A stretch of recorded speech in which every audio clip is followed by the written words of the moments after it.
म्हणायचं? अगं आई, काय झालं शैलजा ओरडायला? अगं हे चहाचं भांड ठेवून गेले तसंच. कर्म माझं. नाही मी नाही केलं. बाबा पूर्ण भांड जळालंय. एवढं पण नाही. गॅस कसा बंद केला नाही तुम्ही? परवा यांनी हद्दच केली शैलजा. घराला बिन कुलूप लावता तसेच निघून गेले होते ग हे. नमस्कार, मी स्मिता साठी दीक्षित. मनातल्या गोष्टी या माझ्या यूट्यूब चॅनलमध्ये आपलं खूप खूप मनापासून स्वागत. आपल्या लक्षात आलंच असेल की आजचा माझ्या व्हिडिओचा विषय हा अतिशय वेगळा आणि अत्यंत महत्त्वाचा असा आहे. डिमेन्शिया, स्मृतिभ्रंश.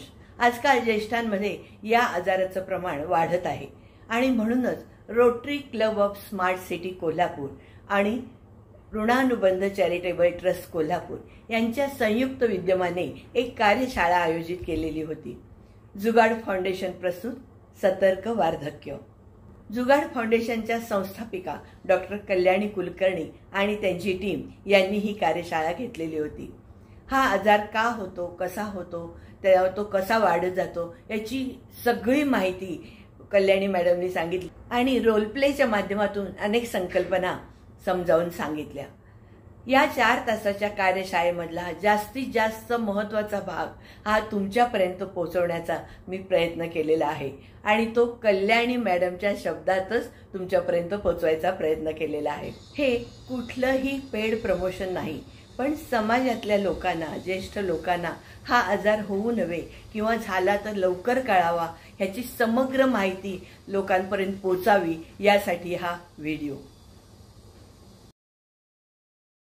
त्यांना पहिल्यांदा नमस्कार आणि गुड आफ्टरनून. त्यामुळे आपल्या सर्वांचं स्वागत आहे. याचं कामाचा उद्देश एकच आहे की social awareness of mental health, त्याच्यामध्ये सोशल अवेअरनेस ऑफ नाव डिमेन्शिया. जर तुमच्यातलं डिमेन्शिया आता ऐकताय, समजून घेताय, तर तुम्ही लोक मिनिमम 5 लोकांना तरी सांगणार की डिमेन्शिया म्हणजे काय किंवा कसं ओळखायचं आहे डिमेन्शिया, त्याचे स्टेजेस कसे असते, किंवा टेक्निकल माहितीपेक्षा कॉमन पीपलला जी माहिती लागते डिमेन्शियाबद्दल त्याचा अवेअरनेस तुम्ही स्प्रेड करत राहिलात तर मी ऋणानुबंध ट्रस्टला अत्यंत मनापासून आभारी आहे. मेंदू जो आहे 2 भागांमध्ये आहे, तुम्हाला दिसतोच आहे. हे मी काढले तर सेपरेशन दिसेल. सगळ्यात महत्वाची गोष्ट, so we are animals, domestically trained animals. फार वेगळं काही नाही आहे. माझ्या घरातलं बुबू आणि मी सारखेच आहे, फक्त बदल आहे तो एवढाच पुढचा. तर त्यामुळे प्राण्यांमध्ये जे काही भावना आणि हे असतात, कामक्रोध मदमत्सर आपण जे म्हणतो, जे लिम्बिक सिस्टम म्हणून असतं, 2 ब्रेनना जोडणाऱ्या गोष्टी, ते त्यांच्यात आणि आपल्यात सारखंच आहे. तुम्ही पेपरमध्ये घटना बघता त्या सगळ्या लिम्बिक सिस्टम मधून आलेल्या घटना आहेत. तर ही जी लिम्बिक सिस्टम आहे ही बेसिकली लक्षात ठेवायची आणि त्याच्या पुढे मग आपलं काम सुरू होतं जे होतं ते.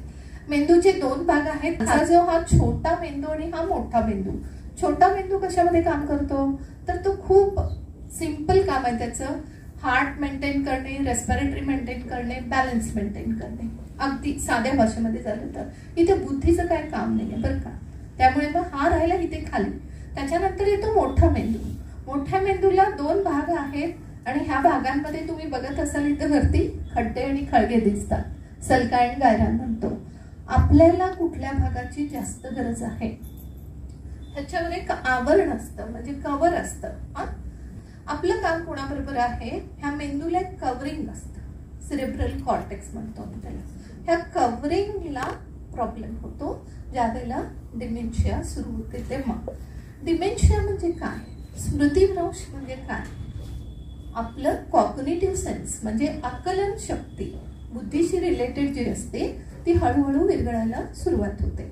अगदी साध्या भाषेत सांगायचं झालं तर वाळवी लागल्यावर कसं होतं एखाद्या झाडाला किंवा एखाद्या घराला, जर त्याला वेळच्या वेळी आपण इलाज केलं नाही, रिस्ट्रिक्शन केलं नाही, ट्रीटमेंट घेतली नाही तर 1 रूम पासून दुसऱ्या रूम मध्ये, दुसऱ्या रूम पासून तिसऱ्या रूम पर्यंत, म्हणजे एंटायर समजा किचन मध्ये ती सुरू झाली असेल, बेडरूम, हॉल, दरवाजे आणि शेवटी ते घर कोलॅप्स सुद्धा होऊ शकतं. या पद्धतीनं बारीक सारखी वाळवी मेंदूला सुरुवात होते.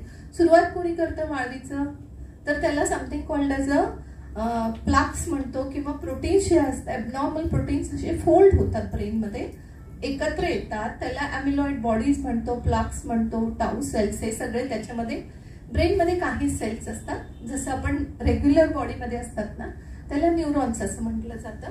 हे ब्रेनच्या सेल्सच्या मध्ये तरी येतात किंवा काही गोष्टी आतमध्ये घुसतात, आणि जसे मध्ये येतील किंवा आत घुसतील त्याच्यावर त्यांचं ऍक्शन किंवा फंक्शनिंग सुरू होतं.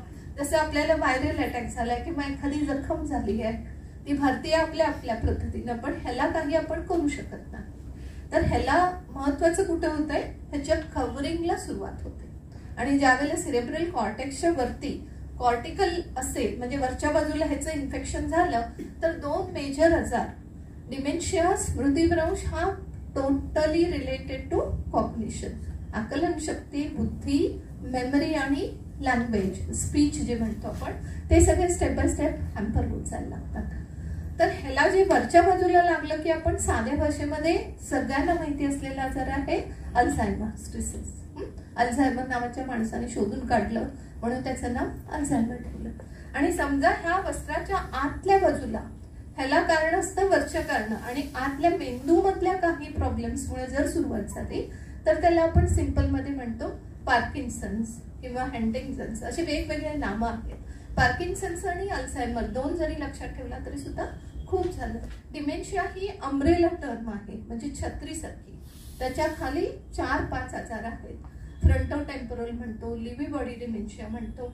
या पद्धतीनं 4-5 आजार एकत्र आलं की त्याला डिमेन्शिया असं नाव देतं. तसं मेंदूला जर हा आजार झाला तर होऊ काय शकतं, सगळ्यात महत्वाचं, आणि का होतं.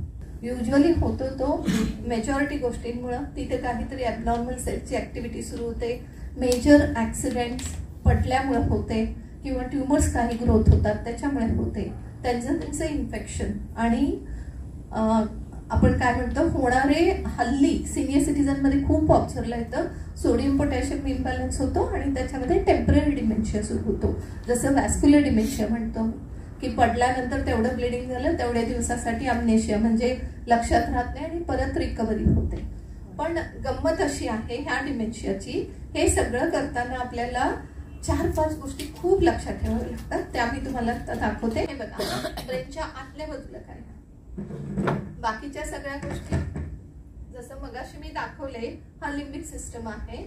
इथे जो आहे तो आपला जनावरांचा मेंदू आहे. पुढे जो आहे तो प्रगत मेंदू किंवा जैविक मेंदू असं म्हटलं जातं. आमच्या मेडिकल टर्म्स मध्ये त्याला प्रीफ्रंटल कॉर्टेक्स असं म्हटलं जातं, ज्याचं सद्सद विवेक बुद्धी, सद्सद विवेक बुद्धी कॉन्सायन्स खूप छान असतो तो.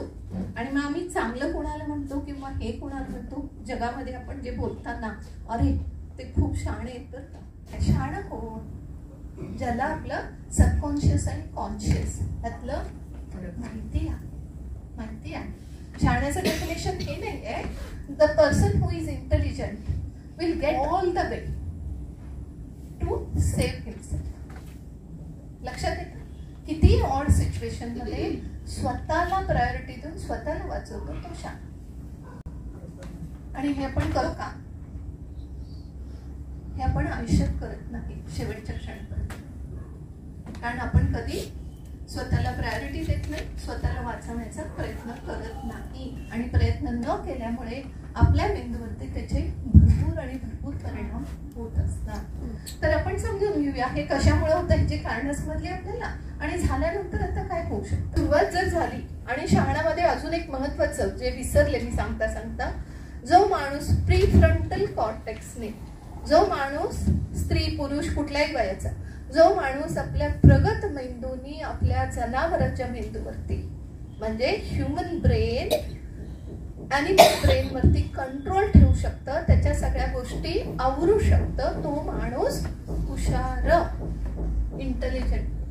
Getting it? कॉर्टेक्सचं काम काय आहे, प्रगत मेंदूचं काम काय आहे, सगळ्यात पहिल्यांदा विचार, प्लॅनिंग आणि डिसिजन मेकिंग.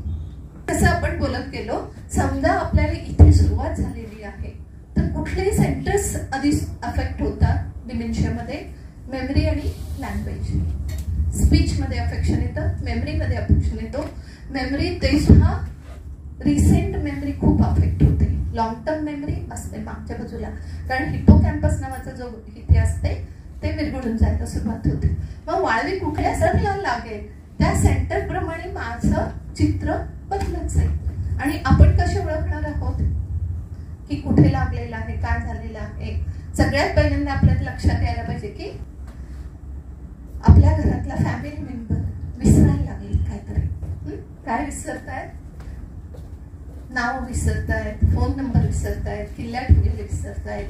पण ज्या वेळेला हे सगळं करताना सुद्धा आपल्याला ओळखण्यासाठी 4 ते 5 टेक्निक्स आहेत आणि ते टेक्निक्स कुठले आपण समजून घेऊया. 5 स्टेप मध्ये आपण त्यांचं लक्षात घेऊया. पहिला स्टेप असतो ज्याच्यामध्ये स्मृती भ्रंश. म्हणजे स्मृती, आपल्या जी लोक आहेत त्यांच्या सगळ्यांची स्मृती हरवती आहे, त्या सगळ्यांना लक्षात राहत नाहीये, मेमरी लॉस होतोय. फर्स्ट पॉइंट, जेव्हा आपली बुद्धी नष्ट व्हायला लागते, आकलन शक्ती नष्ट व्हायला लागते, त्यावेळेला त्याला काय म्हणायचं? आपलं स्मृती भ्रंश होणे किंवा स्मृती हरवणे. तुम्ही कोणालाही ओळखू शकता, तुमच्या घरातल्या लोकांना, गल्लीतल्या लोकांना, येता जाता म्हणणाऱ्यांना. 1-2 वेळेला झालं. What is the difference between normal person and the person who is going for dementia? की नॉर्मल माणसाने एखादी गोष्ट विसरली की त्याला जोर दिल्यानंतर आठवतं परत, 1-2 दिवसांनी आठवेल. पण ह्या लोकांना ऍब्सोल्युटली आठवत नाही की काय आपण विसरतो. मेमरी लॉस सुरुवातीला होऊन गेली. सो पहिल्यांदा आपण काय म्हणू? स्मृतीचं हरण झालं, म्हणजे निघून गेली, स्मृती राहिली नाही. दुसरं, ए मधले येतात अमनेशिया, अटिपिकल डिप्रेशन असं दुसऱ्याचं नाव आहे. अटिपिकल डिप्रेशन मध्ये काय होतं की उदासीनता, खूप नैराश्य, हे सगळं म्हणजे मनाचे जे काही बाकीच्या गोष्टी आहेत त्याला म्हणतो मी मानसिक खच्चीकरण. आणि तिसरं काय झालं? वाचाशक्तीचं हरण झालं, बोलता येत नाहीये मला. आणि चौथं ॲग्नोसिया म्हणतो, ज्याच्यामध्ये वस्तू, वाचाशक्तीचं हरण म्हणजे नुसतं बोलायला येत नाही असं नाहीये बरं का. अर्थबद्ध बोलणं येत नाही, सुसंगत बोलणं येत नाही, इव्हन मला स्मेल कळत नाही, मला हे चौकोन आहे का गोल आहे हे कळत नाही. मी स्पेशल आणि व्हिज्युअल डिस्टन्स मध्ये प्रॉब्लेम यायला लागतो. मला असं वाटतं की मी कॉटवर बसते किंवा खुर्चीवर बसते, खुर्ची तिथे आहे, मी इथेच बसते, मी खाली पडते, लक्षात येतं. मी हात लावून पण चेक करत नाही की आहे का नाही. हो हरण. 5व्या स्टेपला काय होतं? माणसाला पूर्णपणे त्यांचे फेशियल एक्सप्रेशन्स नाहीत, कुठलेही इमोशन नाहीत, ब्लँक फेस आहे, कुणालाही ओळखत नाहीयेत, शिशू चालू आहे. म्हणजे मी नेहमी उदाहरण देते, आपल्या शी मध्ये खेळलं तरी त्यांना काही कळत नाही. म्हणजे ह्या सगळ्या स्टेजेस मध्ये आपण जातो. हे कम्पॅरेटिव्हली सगळी स्टेज किती वर्षाची आहे? 10 ते 15 वर्षाची आहे. आणि पहिल्यांदा जर पहिले 5-6 वर्षात आपल्या लक्षात आलं तर आपण वाचू शकतो आणि दुसऱ्याला सुद्धा वाचवू शकतो. ह्याच्यासाठी सिंपल वाली एक स्क्रीनिंग टेस्ट आहे ज्याच्यामध्ये मेमरी टेस्ट म्हटलं जातं. सिनियर सिटीजन म्हणजे वयाप्रमाणे तुमची बुद्धी आहे का ती जास्त डिमेन्शियाकडे चालली आहे, ह्यातलं बायफर्केशन करतं ते. आणि स्टेप्स जर पुढे गेले असतील तर तुम्हाला त्याच्याबद्दल इन्फॉर्मेशन दिलं जातं. पुढे नाही आहे. So never ever try to stop your inner child, जो एन्थुझियास्टिक आहे, जो सातत्यानं विचारतो. त्यामुळे हे जर ब्रीद वाक्य तुम्ही डोक्यात ठेवला, हेल्थी अँड हॅपी एजिंग, तर मग तुम्ही ह्या आजारांकडे वळणार नाही. मन म्हणजे साध्या भाषेमध्ये कॉमन लोकांना समजण्यासाठी एक मनाची व्याख्या आहे जी आनंद नाडकर्णी सरांनी सांगितलेली आहे. विचार, भावना आणि कृती, म्हणजे थिंकिंग, फिलिंग, ऍक्शन और बिहेवियर, ह्या तिघांचं कोण सांगड घालतं, one which connects them is known as mind. आणि सक्सेस कोणाला मिळतं? ज्याचं विचार, भावना आणि कृती अलाइन्ड असेल त्याला सक्सेस मिळतं. आता मला प्रॅक्टिकली काम करायचं आहे. मला डिमेन्शिया होऊ नये, माझी वाटचाल त्याकडे जाऊ नये. प्रिव्हेंटिव्ह मेजर वरती मी आजपासून काय काम करणार आहे? मेंदूचं काम, इंटलेक्टचं काम, बुद्धीचं काम मी आजपासून करणार आहे. प्रॉमिस करताय एव्हरीबडी? Very nice. हे सगळ्यात महत्वाचं बुद्धीचा आजार आहे. आकलन शक्ती कमी होते, ज्याच्यामध्ये स्मृती भ्रंश होतो. दुसरं काय होतं? Very good. हे वाक्य लक्षात राहील. सो वाचा शक्तीचं हरण होतं, मानसिक खच्चीकरण होतं, क्रिया हरण होतं, स्वहरण होतं. शेवटी मग पहिल्या 3 स्टेज मध्ये तुम्ही वाचवू शकता. लोकांना वाचवण्याचा प्रयत्न करणार? ओके. त्यानंतर सुरुवातीला फारसा गंभीर न वाटणारा आजार नंतर किती भयानक स्वरूप धारण करतो हे रोलप्लेच्या माध्यमातून दाखवण्यात आलं. मी एकटीनं बघायचं. अगं आई, काय झालं शैलजा ओरडायला? अगं हे चहाचं भांड ठेवून गेले तसंच कर्म माझं. नाही मी नाही केलं. बाबा पूर्ण भांड जळालंय. एवढं पण नाही. गॅस कसा बंद केला नाही तुम्ही? मला आठवतंय मी केला होता पण. भांड आणून दाखवू का? दाखव भांड आणून दाखव. त्यांना यांनी हद्दच केली शैलजा. घराला बिन कुलूप लावता तसेच निघून गेले होते ग हे. बाबा काय आज भांड, परवा किल्ली, मगाशी कानाचं मशीन, आज कुलूप. मी लावलं तो कुलूप. हिला आठवत नाही. हिला जरा बघितलं पाहिजे. आता घरात दुसरं काही कामच नाही आपल्याला. एकदा ह्या बाजून बोलतायत, एकदा ह्या बाजून बोलतायत. काम काय? हॅलो. माझं महत्वच कमी झालंय तर याचं आता. नाही मीच बोलते शैलजा. बोला ना काकू, काय झालं? थांबा पाहते. एकच मिनिट. थांबा. हा सॉरी काकू, चुकून आणला असेल. नाही हो माहित आहे, पण खरंच नाही लक्षात नाही राहतो. त्यांनी चुकून स्वाद प्रवासाचा खोळंबा. अहो बाबा, प्रवासाचा खोळंबा राहून दे. तुम्ही पेपर, अहो त्या शेजारच्या राणे काकूंचा का पेपर घेऊन येत असता तुम्ही? नाही चहा दिलास. हो आता जरा गरमागरम भजी कर ग. कर्म माझं.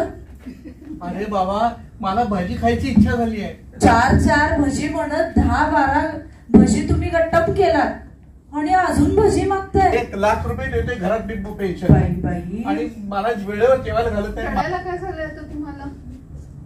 मला नाही आवडत. आई, अहो कधी येऊन बसला इकडं? अगं अशी काय बोलत म्हणतेस? नाहीये. अगं शेजारच्या राणे काकांनी सांगितलं त्यांना मी सोडून आले म्हणून बाबांना. अगं ते होय, ते आता एक 10 मिनिटं झालं त्यांना सोडून गेले. बाबा कुठे गेला होता? अहो किती शोधतोय, रात्रीपासून शोधतोय. सगळीकडे नंबर, फोटो, अगं व्हॉट्सअप सगळीकडे टाकलंय. या माणसानी घोर लावून ठेवलाय. अगं घोर नंतर त्या पोलिसांना सांगायला पाहिजे. चक्की पिसत मला बसवलंय या माणसाने. बाबा अहो काय म्हणते शैलजा? हे घे, पाणी दे त्यांना शैलजा. पाणी दे, पाणी प्या. हो बाई, कोण तुम्ही? कोण तुम्ही? शैलजा पाणी प्या. आणि चहा नको मला इथं का आणलंय? चहा नको तुम्हाला? मला इथं का आणलंय? शैलजा सांग असं त्यांना. काय करताय? ही तुमची शैलजा आहे, मुलगी आहे, ही तुमची बायको आहे. ऐका शांत, मला काही लागलं नाही ना? काय झालं बाळा, मला माझ्या घरी सोड. अहो हे आपलं घर आहे बाबा. मला माझ्या घरी सोड ग. नाही हे आपलं घर आहे. आपलं घर आहे बाबा. मला घरी जाऊ द्या. अहो बाबा, मी शैलजा आहे. मी आपलं घर आहे. आणि चहा घेणार जा ना. मला घरी जाऊ द्या. बाबा बघितलं किती भयानक आजार आहे तो. म्हणूनच प्रत्येकानं 50 नंतर आपल्या मेंदूची बौद्धिक चाचणी करून घेणं आवश्यक आहे. जुगाड फाउंडेशनच्या डॉक्टर शैलजा कळेकर यांनी ही संकल्पना समजावून सांगितली आणि ती चाचणी काय आहे त्याची पण कल्पना दिली. आणि त्यासाठी त्यांचा फोन नंबर आहे 9665464971. या नंबरवरती आपण संपर्क करू शकता. वगैरे असं काहीही नाही. Simple pen pencil paper test आहे. त्याच्यामध्ये बरं, ही टेस्ट का करायची?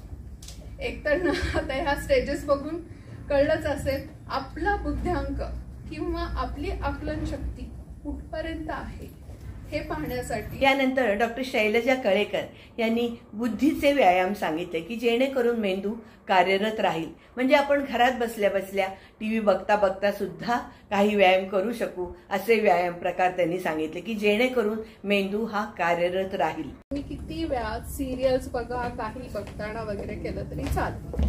जस्ट टीपला प्रेस करायचं. सिंपल.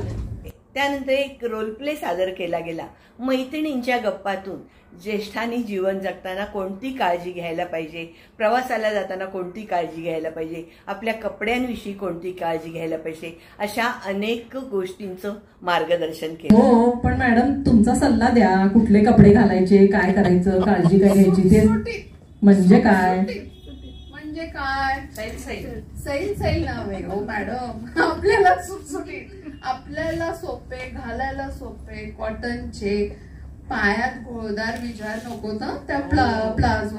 हो बाई, त्या परवा एकदा आमच्या तिथल्या ओळखीच्या पटल्या. आणि त्यानंतर आणखीन एक रोल प्लेद्वारे दादा आणि ताई या संवादामधून एक गोल सेटिंग ही एक अतिशय सुंदर अशी कल्पना मांडली गेली. काय माहितीये का, ज्येष्ठांचं गोल सेटिंग. अरे वा, ज्येष्ठांसाठी गोल सेटिंग हे काय आता नवीन बाबा? खरं सांगू का दादा, माणसाच्या जन्मापासून ते मृत्यूपर्यंत जो काही काळ असतो ना, याच्यामध्ये जर गोल सेटिंग केलं, आपलं स्वतःचं काही जर ध्येय ठेवलं आणि ते जर व्यवस्थित असेल तर प्रत्येक व्यक्ती आनंदी आणि काय होऊ शकते, सुखी आयुष्य जगू शकते. म्हणजे तरुण लोकांनीच नाही तर ज्येष्ठांनी सुद्धा अशी छोटी छोटी गोल जर आपल्या समोर ठेवली आणि ती पूर्ण करण्याचा जर प्रयत्न केला तर त्यांचं जीवन आनंदी आणि सुखी होईल, ही कल्पना समजावून सांगितली. त्यानंतर निलिमाताईने आभार मानले आणि कार्यक्रम संपला.